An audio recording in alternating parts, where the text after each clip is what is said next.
اگر میں آپ سے یہ کہوں کہ آپ اپنی موت کا وقت جان سکتے ہیں تو آپ یقیناً حیران ہو جائیں گے، کیونکہ یہ وہ حقیقت ہے جس کا آج تک کوئی کلیم نہیں کر سکتا۔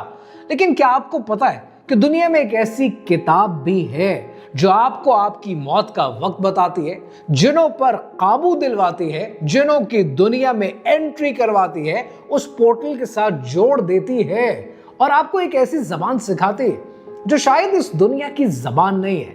یہ بڑی حیرانگی کی باتیں ہیں، لیکن ایک ایسی کتاب اس دنیا میں موجود ہے جو شاید 1300 سال سے دنیا کی نظروں سے چھپائی گئی تھی۔ یہ کہانی 730 عیسوی میں شروع ہوتی ہے۔ بغداد کے شہر میں رات کے 3 بجے ایک آدمی موم بتی کی روشنی میں کچھ لکھ رہا ہے۔ جو وہ لکھ رہا ہے وہ اپنے خون سے لکھ رہا ہے۔ وہ شاعر ہے، میتھمیٹیشن ہے، یا پھر اسکالر ہے، یا پھر تھا، کیونکہ اس کے بعد جو کچھ اس کے ساتھ ہوا وہ کسی نارمل انسان کے ساتھ نہیں ہو سکتا۔ اس نے 10 سال خالی ریگستان میں گزارے ہیں، اور وہ بھی اکیلے، اور جب وہ واپس آیا تو اس کی آنکھیں بالکل الگ تھی، جیسے اس کے اندر شاید کوئی اور رہتا ہو۔ آج کی رات وہ اپنی کتاب کے آخری صفحے کی آخری لائن لکھ رہا ہے، اور جو وہ لائن لکھتا ہے وہ لائن کہتی ہے کہ یہ کتاب میں نے نہیں لکھی، یہ مجھ سے لکھوائی گئی۔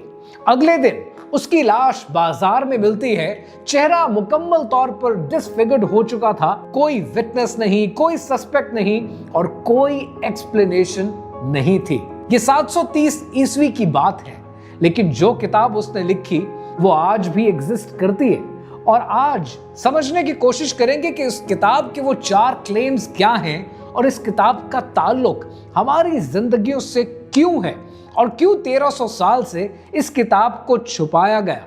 ایک ایسی کتاب جو آپ کو آپ کی موت کا وقت بتاتی ہے، جو جنوں پر قابو دلواتی ہے، جو جنوں کی دنیا کو آپ کی دنیا کے ساتھ جوڑتی ہے، دروازہ دکھاتی ہے، اور ایک ایسی زبان سکھاتی ہے جو اس دنیا کی نہیں ہے۔ ان چاروں کہانیوں کو آج کی اس ویڈیو میں سمجھتے ہیں، اور آخر میں سمجھتے ہیں ایک ایسی بات جو اس پوری کہانی کا رخ بدل کر رکھ دے گی۔ کہانی کیا ہے، آئیے سمجھتے ہیں۔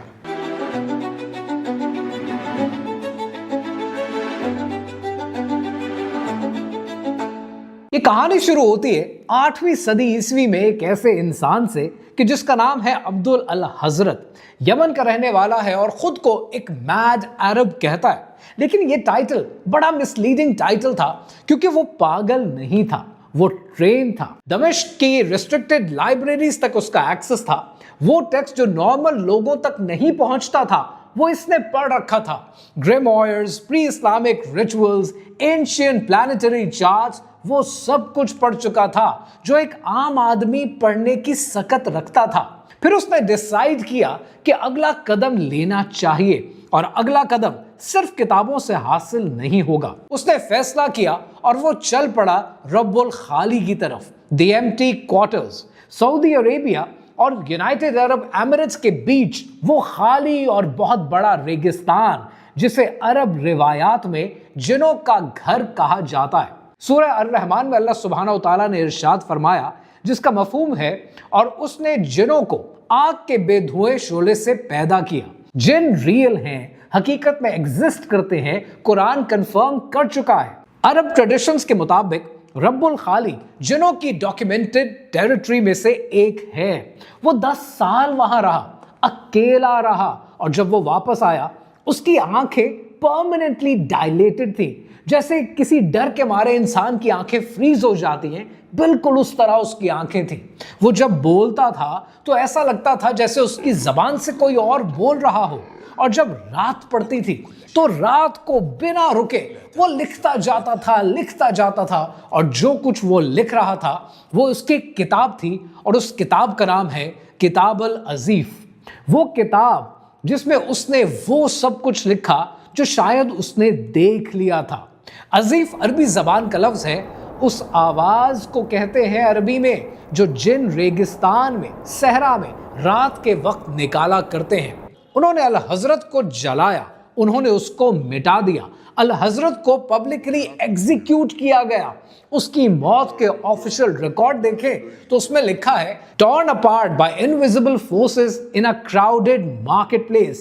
لیکن سوال ہے، اور سوال یہ ہے کہ انہوں نے اسے کیوں جلایا؟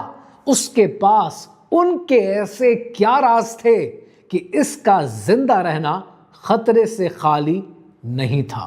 میڈیول اسلامک اسکالر النادم نے اپنی فیمس کیٹلاگ کتاب الفہرست میں بینڈ ٹیکسٹ کا ریکارڈ مرتب کیا ہے، اور ان ریکارڈ کے مطابق العزیف یہ کوئی شاعری کی کتاب نہیں ہے، یہ کوئی فلسفی کی کتاب نہیں ہے، بلکہ یہ ایک مینول ہے، اور یہ مینول 4 بڑے کلیم کرتا ہے، اور ان کو جاننا اس لیے ضروری ہے کہ آج بھی یہ کتاب ایگزسٹ کرتی ہے، اور آج بھی یہ کتاب ویٹیکن میں موجود ہے، اور کچھ ایسی جگہوں پر موجود ہے کہ جس کے بارے میں جب آپ جانیں گے تو آپ کے ہوش اڑ جائیں گے۔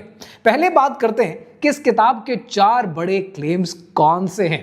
یہ کتاب کلیم کرتی ہے کہ اسلام کے مطابق اللہ سبحانہ و تعالیٰ کے تو 99 نام ہیں جس کو ہم اسماء الحسنہ کہتے ہیں، اوتھینٹیکیٹڈ ہیں، ویریفائڈ ہیں، قرآنک ہیں، لیکن کتاب العزیف یہ کلیم کرتی ہے کہ اللہ سبحانہ و تعالیٰ کا نعوذ باللہ ایک 100واں نام بھی ہے، اور وہ نام اس کتاب میں لکھا ہے۔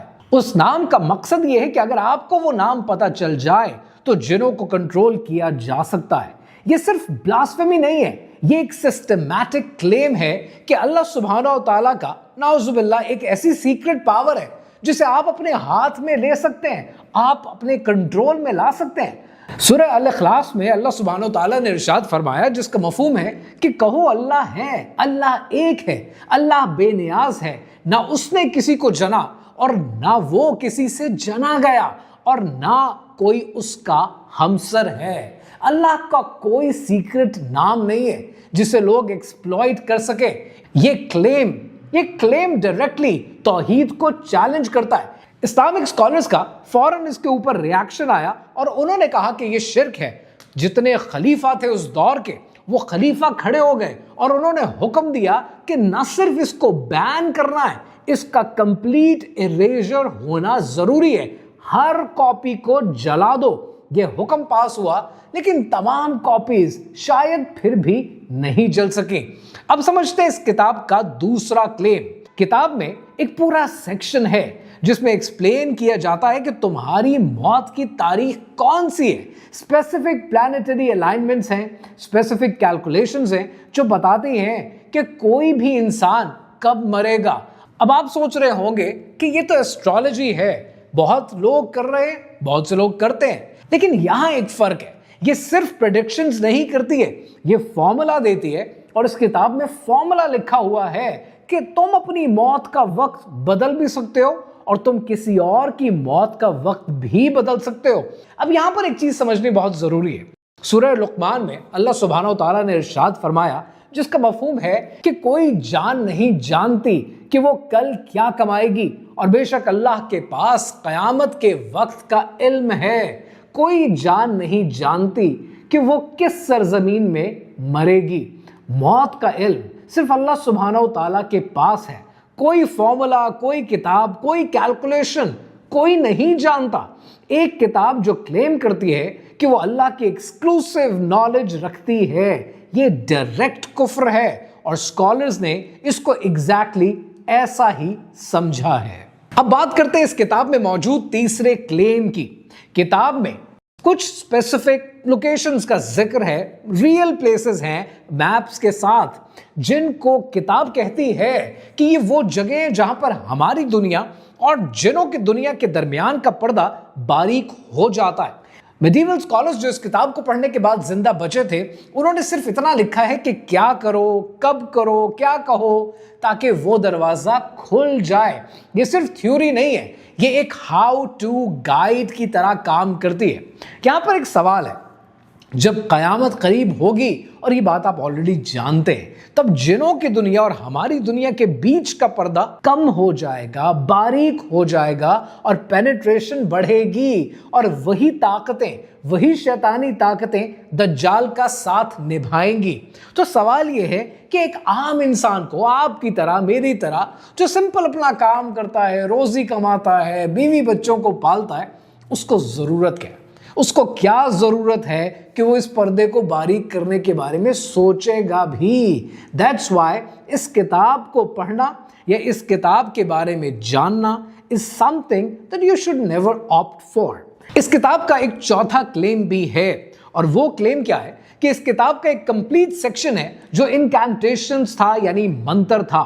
عرب اسکالرز نے اسے ایگزامن کیا، گریک اسکالرز نے دیکھا، پرشین اسکالرز نے دیکھا، سب نے مل کر دیکھا، اور سب نے ایک ہی بات رپورٹ کی کہ نہ تو یہ عربی ہے، نہ یہ ہیبریو ہے، نہ یہ ایرامک ہے، نہ یہ گریک ہے، یہ کوئی بھی نون ہیومن لینگویج نہیں ہے، یہ کسی بھی انسانی زبان جیسی زبان نہیں ہے، کمپلیٹ ایلین اسکرپٹ ہے۔ کچھ اسکالرز نے اس کو پڑھنے کی کوشش بھی کی، اور کچھ دن کے بعد ان کا دماغ خراب ہو گیا، دماغ نے کام کرنا بند کر دیا پرماننٹلی۔ آپ سوچ رہے ہوں گے کہ یہ سب متھ لگ رہا ہے، اور آنیسٹلی یہی وہ سوچتے ہیں جو لوگ سرفیس لیول تک چیزوں کو دیکھتے ہیں، جو لوگ گہرائی میں جاتے ہیں، جو ایکچولی میڈیول اسلامک اسکالرشپ پڑھتے ہیں، جو النادم اور ابن خلدون کو پڑھتے ہیں، وہ جانتے ہیں کہ یہ ریفرنسز ڈاکیومنٹڈ ہیں۔ الازیف کو صرف بین نہیں کیا گیا تھا، اس کو مٹانے کا حکم دیا گیا تھا، کیونکہ جو علم اس میں تھا اس میں سے اکثر کچھ علم کبھی نہ کبھی کام کرتا تھا۔ ہر چیز ہر وقت کام نہیں کرتی تھی، لیکن یہ چیز لوگوں کو شرک کی طرف لے جاتی تھی، اور وہ کیسے کام کرتی تھی اس کے بارے میں کمپلیٹ پروفز خود ریئل کیسز میں موجود ہیں، اور یہ کورٹ کے ایویڈنسز ہیں، تھیوری نہیں ہے۔ پہلے ان کیسز کو سمجھنے کی کوشش کرتے ہیں۔ 20 نومبر سن 1996 یونائٹڈ اسٹیٹس آف امریکہ کی ریاست فلوریڈا میں نعومی روتھ کوئن اور رچرڈ وینڈوف، دو پیرنٹس، اپنے گھر میں بروٹلی مرڈرڈ ہوئے۔ ویپن تھا کروبار، اور کلرز تھے ایک teenage vampire cult. Court میں ایک ڈیٹیل سامنے آئی جس نے سب کچھ ایکسپلین کر دیا کہ اس کلٹ نے اپنے ریچولز میں نیکرونومیکون یوز کیا تھا، یعنی جو کتاب العزیف کی ویسٹرن ٹرانسلیشن ہے۔ وہ کیا ڈھونڈ رہے تھے؟ کلیم نمبر 3 آف دا بک، یعنی وہ دروازے جو ہماری دنیا کو جنوں کی دنیا کے بیچ میں جوڑتے ہیں اور باریک ہو جاتے ہیں، وہ انکانٹیشنز یعنی منتر جو دروازے کھولتے ہیں۔ انہوں نے سوچا تھا کہ وہ کنٹرول میں ہیں، انہوں نے سوچا کہ وہ سمارٹ ہیں۔ 2 لوگ مر گئے، کلٹ کو عمر قید کی سزا ہو گئی، اور دروازہ وہ کبھی نہیں کھلا۔ دوسرا کیس ہے 1920 کی دہائی سے ایچ پی لو کرافٹ نے اپنی ہارر سٹوریز میں نیکرونومیکون کا ذکر کیا ہے۔ پبلکلی کہتا رہا کہ میری فکشنل کریشن ہے، میں نے بنایا ہے۔ دنیا نے مان لیا، لیکن لو کرافٹ نے اپنے خفیہ لیٹرز میں، پرائیویٹ لیٹرز میں لکھا ہے کہ I took the references from obscure Arabic folklore and medieval translations، یعنی اس نے خود کلیم کیا ہے کہ ریئل میڈیول سورسز یوز کیے گئے ہیں۔ اب سوال یہ ہے کہ یہ آج نالج کہاں ہے، اور کون چھپا رہا ہے، اور کیوں چھپا رہا ہے؟ سن 950 عیسوی میں کانسٹینٹینوپل یعنی آج کے استنبول میں ایک گریک اسکالر ہوا کرتا تھا، اور اس کا نام تھا تھیوڈرس فیلاتیس۔ تھیوڈرس فیلاتیس کو ایک جلا ہوا عربک مینیوسکرپٹ ملتا ہے ایک انڈر گراؤنڈ لائبریری میں۔ اس نے اسے ٹرانسلیٹ کیا اور اس کا نام رکھا نیکرونومیکون۔ نیکرو کا مطلب ہے ڈیڈ، نوموس کا مطلب ہے لا، اور آئیکن کا مطلب ہے امیج، یعنی دا بک آف ڈیڈ نیمز، جو گریک آرتھوڈاکس چرچ نے امیڈیٹلی بین کر دیا اور کہا کہ یہ سیٹن کی کتاب ہے، اسے ڈسٹروائے کرو۔ یہ وہی سوال ہے جو باقی کسی نے نہیں پوچھا کہ اگر یہ کتاب اتنی ہی ایول ہے، اگر اس کو ڈسٹروائے کرنا ہی صحیح ہے، تو ویٹیکن نے اسے ڈسٹروائے کیوں نہیں کیا؟ سیلڈ والٹس میں یہ کتاب آج بھی کیوں رکھی ہے، اور آج سن 2026 میں بھی